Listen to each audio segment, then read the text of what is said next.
tô aqui para você por motivo. Porque a Alice me passou um desafio. Então a Alice é a minha namorada. Ela me passou um desafio. Quando eu tô aqui, ela passou o seguinte desafio. Que é 24 horas sem falar com ela.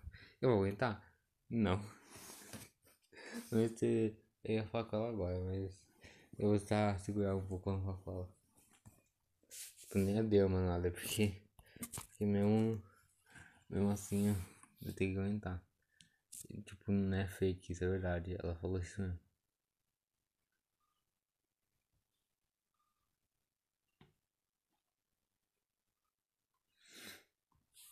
Eu vou fazer uma coisa pra passar o tempo, né?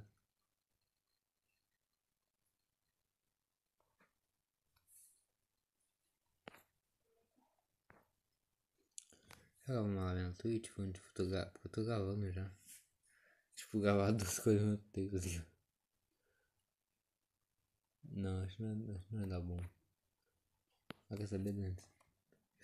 Não tô nem aí, eu vou gravar uma live na Twitch, não tô nem aí. Fazer uma coisa. Colocar no computador o chat, porque senão não dá.